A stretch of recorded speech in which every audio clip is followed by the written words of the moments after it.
অন্নপূর্ণা যোজনা নিয়ে গুরুত্বপূর্ণ আপডেট, নতুন আপডেট আর গুড নিউজ আছে। 3,000 টাকা 100% অ্যাকাউন্টে ঢুকবে। এই ভিডিওতে কিছু গুরুত্বপূর্ণ আপডেট দেখাচ্ছি, কতগুলো আমি নোটিশ দেখাবো। চিন্তার কোনো কারণ নেই, টাকা ঢুকবেই। তো কি করতে হবে আমি দেখিয়ে দিচ্ছি, কতগুলো 3টা নোটিশ দেখাবো।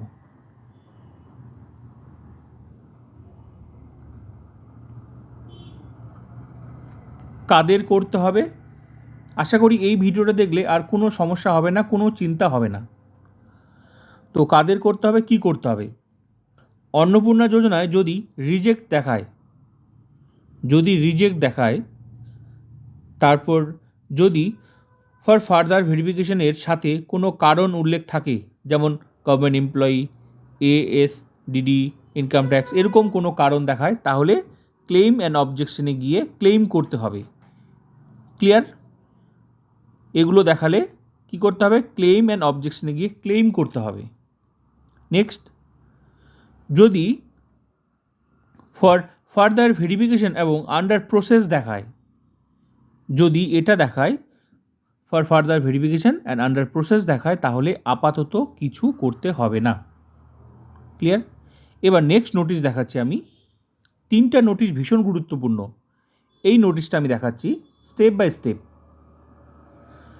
যারা 10 জুলাইয়ের মধ্যে আবেদনপত্র পূরণ করেছেন, বর্তমানে পোর্টালে ফার্দার ভেরিফিকেশন রিকোয়ার্ড অথবা আন্ডার প্রসেস দেখাচ্ছে, তাদের আপাতত অপেক্ষা করতে অনুরোধ করা হচ্ছে।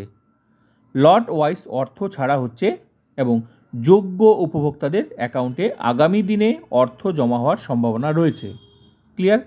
এটা হচ্ছে 1 নাম্বার। এবার হচ্ছে 2 নাম্বার কি আপডেট, রিজেক্টেড অথবা অন্যান্য সমস্যাজনিত স্ট্যাটাস যাদের এটা দেখাচ্ছে, যাদের আবেদন রিজেক্টেড অথবা অন্য কোনো কারণে অর্থপ্রাপ্তি আবেদন প্রক্রিয়া আটকে রয়েছে, তারা মানে যাদের ঢুকছে না আর কি, তো তারা তাদের ক্লেম জানাতে পারবেন। এটা হচ্ছে 2 নাম্বার।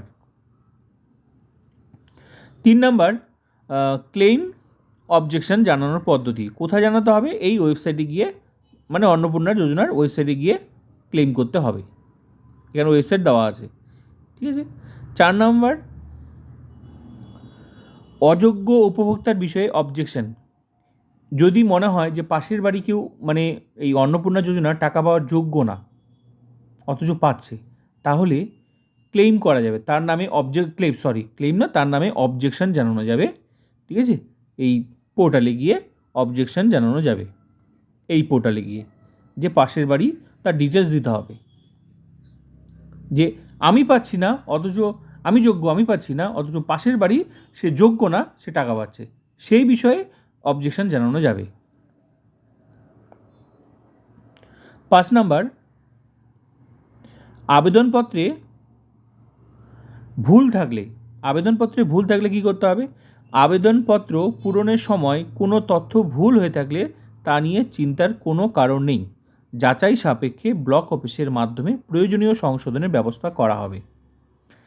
সবার শেষে কী বলেছে, সবার শেষে বলা হয়েছে এখানে, সকল আবেদনকারী উপভোক্তাকে অনুরোধ করা হচ্ছে অযথা উদ্বিগ্ন না হয়ে ধৈর্য ধরে অপেক্ষা করুন এবং শুধুমাত্র সরকারি পোর্টাল ও ব্লক প্রশাসনের নির্দেশিকা অনুসরণ করুন।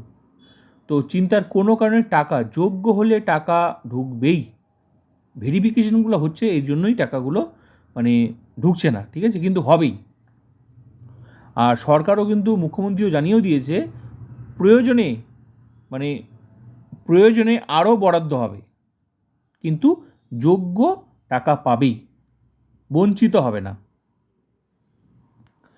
আরেকটা নোটিশ আমি দেখাচ্ছি। অন্নপূর্ণা না ঢুকলে একজন অ্যাপ্লিকেন্টকে যা করতে হবে, কী করতে হবে, পোর্টালে গিয়ে ক্যাপচা বা OTP দিয়ে ঢোকার পরে স্ট্যাটাস দেখাচ্ছে, কি দেখাচ্ছে, এগুলো স্টেপ বাই স্টেপ বিষয়টা বুঝতে সুবিধা হবে। যার ফার্দার ভেরিফিকেশন দেখাচ্ছে, তারা অবজেকশন অ্যান্ড ক্লেমে ক্লিক করে ঢুকে ক্লেম বাই অ্যাপ্লিকেন্ট অপশনে ক্লিক করতে হবে। এবার ভেতরে ID আর মেম্বারদের নাম দেখাবে। যার নাম হবে তার নাম টিক করে রিজন ফর ক্লেম দিতে হবে। এখানে দুটো অপশন আছে, স্টেপ বাই স্টেপ প্রসেসটা আর কি, হ্যাঁ, সংক্ষেপে। এখানে দুটো অপশন আছে। অ্যাপ্লিকেন্ট ডিটেলস, ভুল থাকলে সেটা কি হবে, 200 লেটারের মধ্যে লিখতে হবে। 2 নম্বর রংলি মার্ক, মানে টিক চিহ্ন হয়ে গেছে, তো রংলি মার্ক অ্যাজ ইনএলিজিবল বা রিজেক্টেড। এখানে কোনো ভুল টিক হলে সেটা সম্পর্কে জানাতে হবে 200 লিটারের মধ্যে। এরপরে প্রমাণ হিসাবে 50 থেকে 200 কিলোবাইটের মধ্যে ছবি আপলোড করতে হবে। একটা ছবি কেবি, 50 থেকে 200 কেবির মধ্যে একটা ছবি আপলোড করতে হবে। এরপরে সাবমিট প্রেস করতে হবে। তো আশা করি এই 3টা নোটিশ দেখানোর পর আর কোনো, মানে 3টা নোটিশ আমি দেখালাম, ডিটেলস দেওয়া আছে, হ্যাঁ, আশা করি কোনো অসুবিধা আর হবে না। আর টাকা 100% টাকা ঢুকবেই।